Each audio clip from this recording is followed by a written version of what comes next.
Coalition over there. All right. I want to thank y'all for coming in. We were at the Health and Freedom Conference in Oklahoma, and after the whole week there and Linwood's speech at the end, all we can think about is we must save the children. To save America, we must save the children.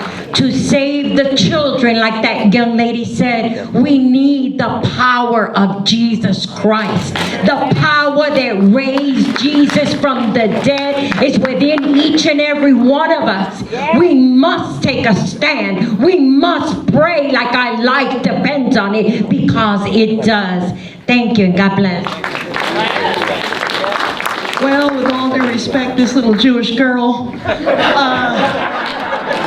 supports the Restored Hope Ministry for a long time, which is a wonderful Christian organization, which I want to remind everybody to talk to, aside from your police officers and so forth, to remind your clergy, because we're all people of faith.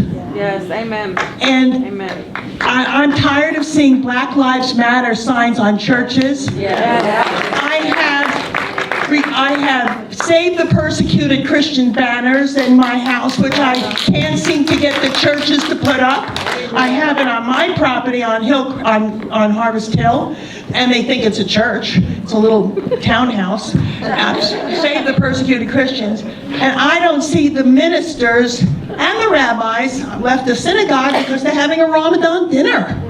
I mean, I don't have to prove anything, but I want to see the churches involved in this, and let the ministers and the clergy people, let it be known this is, I am just absolutely in awe of Pastor Cruz, who has gone around to the different churches reminding the pastors that they are to lead their flock. Yes. And there's nothing wrong about being political when it comes to saving lives. And we need to spread the word and let our ministers know, aside from our legislators, they too can be fired. Amen. The preachers. Amen. Okay, guys, I think Veggie's gonna. All right, here I have another question. One last quick question, and then we gotta wrap it up with some announcements and some giveaways for a raffle. Yes, ma'am. I just want to ask one question. Yes, ma'am. What is Jaco's movie, the name of his movie? Jaco, name of your movie.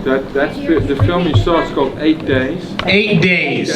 Yeah. It's on Netflix. Where do you Yeah, find it? we're filming a new one in May, but 8 days. Netflix 8 Days is Jaco's movie. Netflix 8 Days. Yes, ma'am. Sorry. I just had, my quick question is, where do we go to be able to find these statistics? Because like when I go for any city, Sure. where would I find this information so that I can keep an eye on it and bring it to my local city officials? So one good resource to go is on the Secretary of State's website, where they do have the human trafficking, child trafficking website information. Also, it's a good form for nonprofits. You can even Google most of the time municipal, human trafficking prevention hotline resources, and make sure that you do it from a credible source. A lot of times, nonprofits that work with law enforcement are the best ones, but you might have skewed stats wherever you go. So I would go to a Secretary of State. I would go to a licensed, law enforcement entity that has it, and they all have them, especially major municipalities. So like if I was to go to like my city, like the city of Euless, which is where I'm at, Big city. it's It's Texas. okay. But like I could go maybe to my local and they would have that specific information. Yes. Okay, all right, thank you. One more quick question up there, and we gotta wrap it up. Yes, sir. No, Brad. Ma'am. I want to thank everyone for coming tonight, but I definitely want to say what Tracy had said and what Victor has said about getting involved in your community. So many times people come to meetings like this and they get empowered, but then they leave here and they don't really go out there and vote and help candidates. And when I mean help candidates, I don't mean help candidates who've been endorsed by everyone under the sun. Those are probably the people that you want to really look at and say, are they really for my rights? Are they really for helping and making a difference? Because I have had enough. I've had enough of listening to people down there at our house, especially like they won't pass a law because they didn't like the other person. And then a human trafficking victim is penalized because of that.